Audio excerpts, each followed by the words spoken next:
Hello everyone, Pretty Scooter here, and welcome to another side series. The conclusion to the trilogy was a long time coming, but here is a side series on Donkey Kong Country 3, Dixie Kong's Double Trouble. It's weird that it's even called, it just leads to me, I guess. It's weird to me that this is called Donkey Kong Country, because outside of plot purposes, Donkey Kong is nowhere. Diddy Kong is nowhere.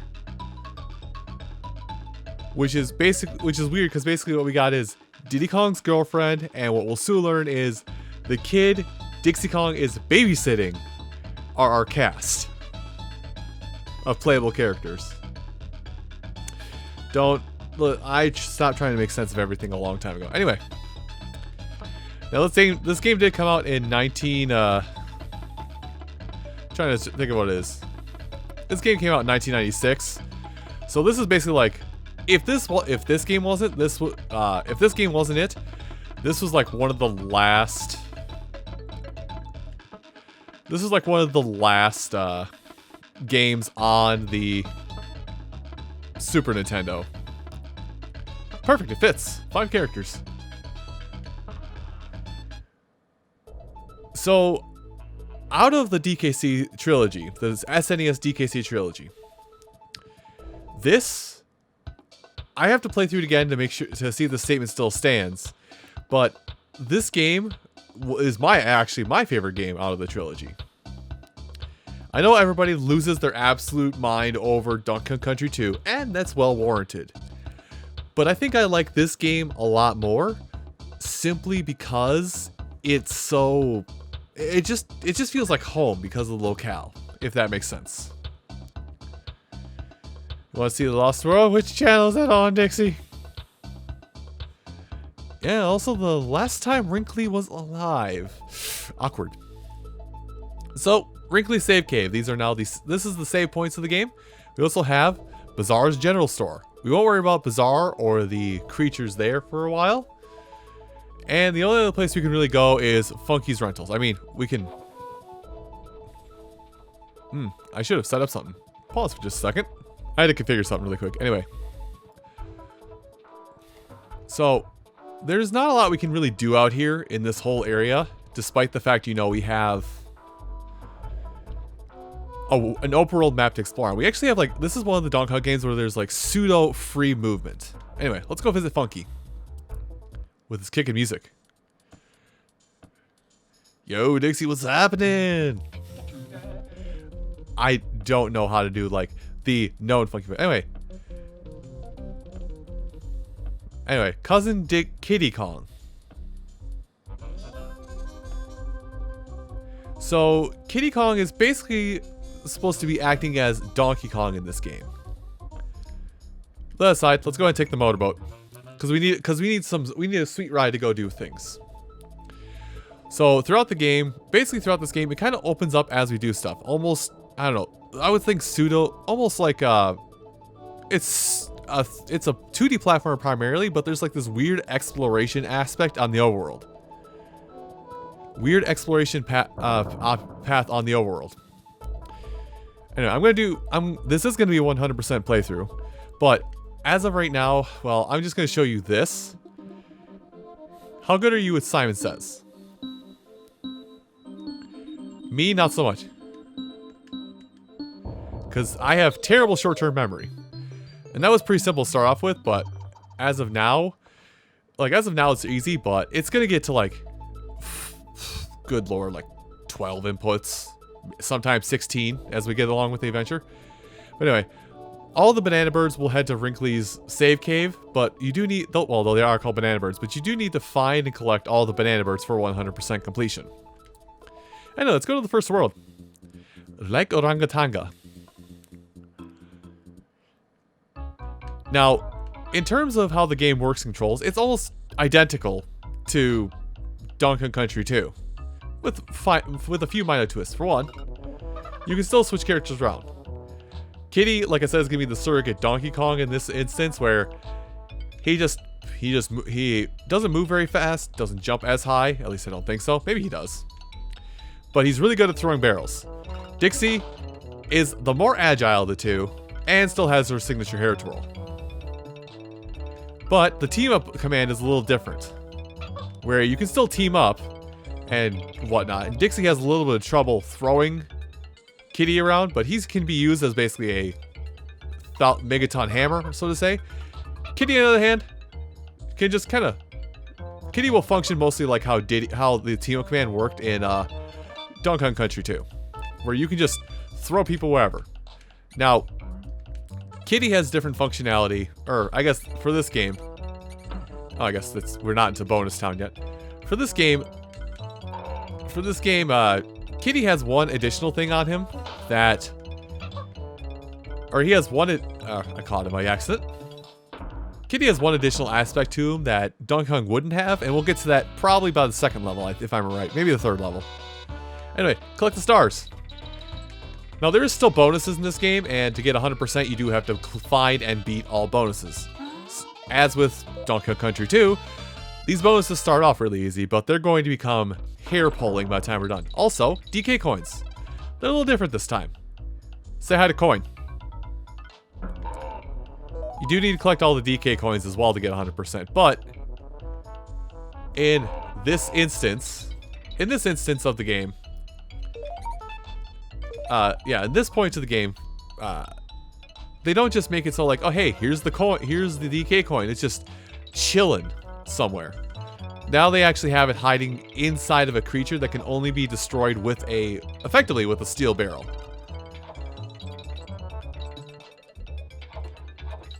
Now you will be asked to do some odd platforming bits here and there, and there's probably some of the weirdest platforming challenges in this game. I would personally say, but I could be wrong. Anyway, if you played Donkey Kong Country 2, you basically already know all the other controls for Donkey Kong Country 3. Select is the character swap, A is team up, B is jump, Y is run, X will probably just pop you off your animal buddy if you're on an animal buddy. I want to say later on they even bring in L and R into the equation, but I could be wrong. But this is a new type of minigame, I'm pretty sure, is to collect the green banana. It's like collect the stars, except you don't, it's like collecting the stars, except you don't really,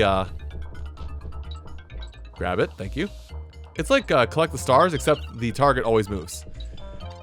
Now, KONG, we're still not at that point yet where collecting the letters Kong will do something. Anyway, I want to swap out because I'm pretty sure there's one more thing up above the end. Yep, a couple more bear coins. And now there is a couple indicators if you have found everything in a level. One, visually with the flag. At the end of the stage with the flag, and also here on this screen, if the flag is at full mast, you have found everything. Also, you get the exclamation point in the course name. If the flag is at half mast, you're missing a bonus. If that yellow flag is there, you found the DK coin. If it's not there, you're still looking for the DK coin. That's how you're supposed to tell your completion status. Anyway, move on to doorstop dash. D. Now, I'm trying to remember what my favorite track in this game is, because I seem to be the guy that has like a weird track record, so to say. No pun intended, actually. Seems to have a weird track record for picking the track that nobody really likes, but it seems like whenever I do that, for some reason, I pick my favorite track in the game. It's like a year or two later, somebody else will do a let's play of the game, and it's just like, oh, this is actually my favorite track of the game. I needed to throw Dixie up there, or I needed to throw Kitty up there, because even though he's a big lad, Dixie can still pick him up a little bit. They really kind of abuse the team up functionality a lot, considering now there's a little more disparity in weights. Anyway, collect the stars. Not that hard of an ask considering this. Also, I just love how dopey Kitty is when you're doing the hair twirl, because he's just kind of like, well, you saw, he just kind of like he kind of just does this weird pose. I don't know how to describe it. Anyway, hit under the gate. But anyway, back on track with that. I want to say this track, I'm gonna have to hear the rest of the track again, because it's been a while since I played this game. I have to hear the rest of the soundtrack again, but I want to say this game, or this track right here, is actually probably my favorite track in the game. Then again, I did, for some reason, like, everybody has their favorite track. DKC1 was Gangplank Galleon, for obvious reasons. Mine was, Fear Factory. Or Factory of Fear, whatever you want to call it. I might be naming a OC remix track, oddly enough. Anyway, game says go left. I say go right. Because bonuses. But yeah, Fear Factory is my favorite DKC1. DKC2, everybody still goes gaga over Bramble Blast or Sticker Crush Symphony, whatever you want to call it. And my favorite in that one was Cannon's Claim. Now there is no wrong answer when it comes to favorite track or best track in a game. Whatever you like the most, that's what you stick with. But I bring all this up because it seems like everybody likes like these super high energy, really bumping tracks in a game. And I'm just like, nah, give me the mellow stuff. Give me like the kind of mellow stuff. Ooh, that sounded great. I guess I also like this because it just kind of reminds me of like, it reminds me like a bit of a jazz bit going on. You like jazz, that meme? Anyway. Now I will say, if you somehow have lost Dixie at this point, and you can't do this hair twirl all the way down the shaft, just hold left, because that's where your secret is going to be. Because you have to take the barrel, throw through the door, and hit coin from behind. Now, if a barrel is important to a coin or something like that, like if a barrel is very important to the integrity of completing a level, 100% or not, the item will respawn. If it's not, it won't respawn. I could be made a liar later on down the level, or down the line. Anyway, if you want some lives, hang to the right at this part. I think it's at the right here. Yep. You get yourself 2 lives, and then you can continue to fall, which I don't think you can re-twirl again, so that's why I'm kind of going the whole way down. I'm gonna get my lives early. I'm gonna get my lives as early as possible in this playthrough because there's a handful of levels in the final world, not the final world. Listen, it's a Donkey Kong country. You know there's a final world.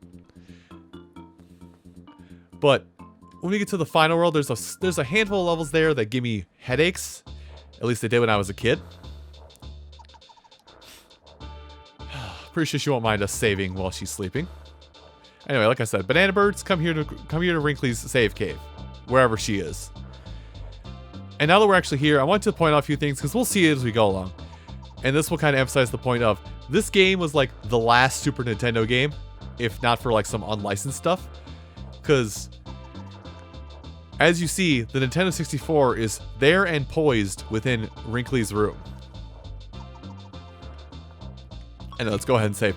I keep trying to press the A button or the confirm. I keep trying to press the A button as the confirm button, but that's not what it is apparently. But that's not gonna be how it flies apparently. Anyway, Wrinkly's save cave, that's all done. Now, I believe we actually want to take a couple pit stops in the middle of Orangutan Lake to Barnacle's Island. Hello. Hello there, how's it going? Kong's Barnacle's my name, and I've set up here to build a shell collection. This bird is a friendly fellow, isn't he? He flew in once, and I decided to keep him. So my dumb child brain thought, oh, I don't need to read in video games. I don't need to understand what's going on. Read what's going on. It will help you in the long run. Also those bear coins we've been collecting are going to be necessary. We'll look at that when we get done with this world. Anyway.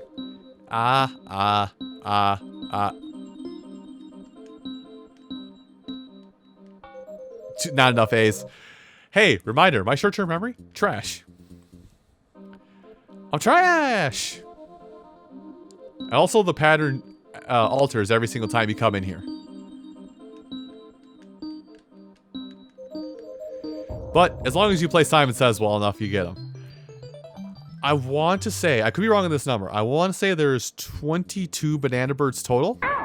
Again, I could be wrong on this number. Somebody who has played this game more to death than I have can probably fact check me on this. And I ask you to fact check me on this because I'm dumb. Please, tell me I'm wrong.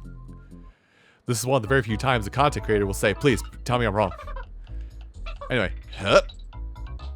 Now, I'm pretty sure we need to grab this, because coin's right here at the start. So coin can be hidden almost anywhere in the level. Oh, yes, this is the level I was thinking of. So, hey, Kitty Kong. Oh, whoop. Okay, I gotta try and get this right. So, Kitty Kong. This time is going to be the death of me, isn't it? Yep. As long as you're rolling and you press jump on the surface of the water, you skip on it. Like a stone. So that's kind of Kitty's special command for him, other than just being dummy strong and a heavyweight, is that he'll bounce on the water surface. Why do I tell you this? Because you're going to need to know that functionality exists in this level. Young Scooter, this was the first level where he missed a secret and never figured out how to get it. Anyway, Unguard's back.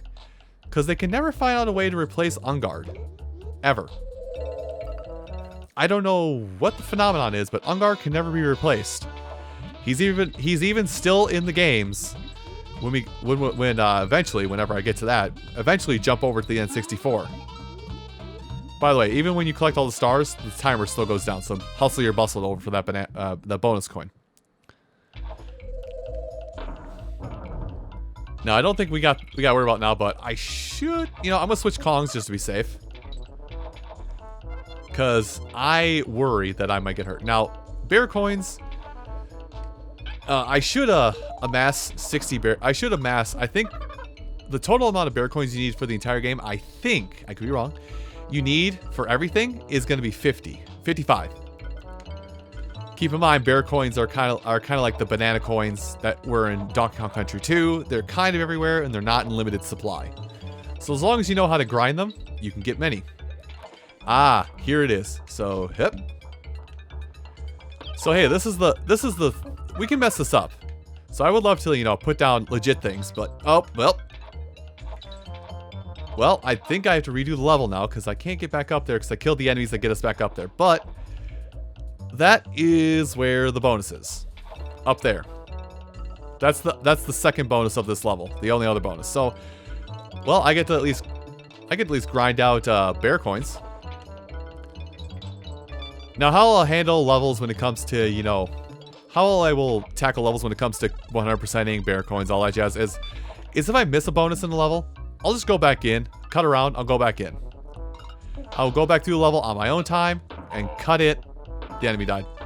I will come back into the level on my own time and redo it, so you guys don't have to sit here and watch. So, with that said, I'm gonna go back into this level.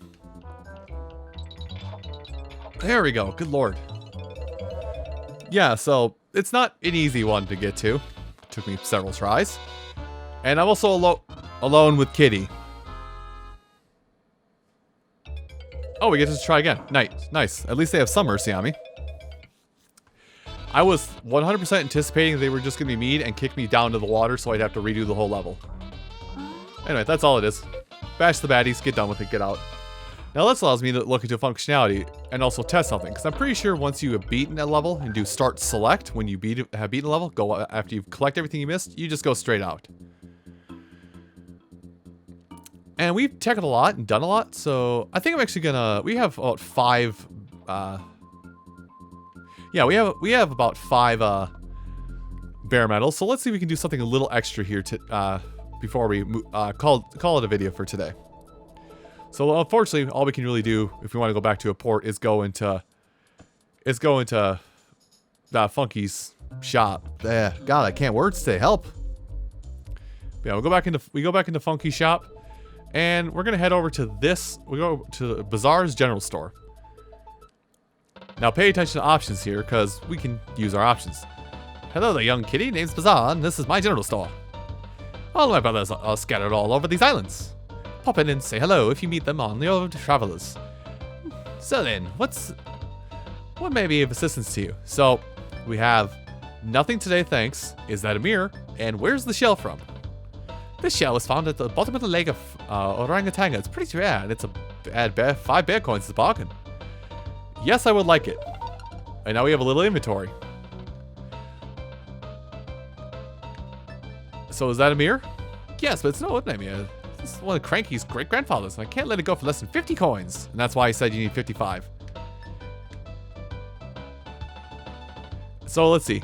So you know who owns the castle? What castle? Well, I mentioned up there once, but I want to know what I discovered. Oh. I'm saying for Swankies. He didn't have coins. He seems to be such a nice fellow that I agreed to accept 500 rupees instead. After that, he left, muttering about my shells being in the wrong shape or something. Oh well. Ah, shoutouts to Link's Awakening or something. Anyway, nothing for today, thanks. So before that's why you need to collect at least 55 bear coins. We got the 5, so we're gonna use the 5 we have so far, and go get ourselves some one of the banana birds that's scattered about, because as of right now, we don't know about these others, but having played the game before, I know about them. So all we gotta do, well, these bears it's kind of a series of trading quests. It's nearly complete. What a beautiful shell. That's just what I need to finish off my collection. Ah, say kitty, would you be swap that shell for my bird? Yes. You would? That's great. Here, take this bird. Please take care of him. So, besides Bazaar, every single bear you'll meet will have a banana bird, and you have to do something to get that bird. It may be a trade sequence. It may be doing something specific in a level. It may be bringing them. It may be doing a specific action on the overworld, because the overworld, oddly enough, has actions on it. But we'll dive more into that in another time. Everyone, thank you so much for watching this episode of Donkey Kong Country 3. And come back next time when we'll finish up Lake Orangutangu and move on to probably the next world a little bit. I'll see you folks then. Take care.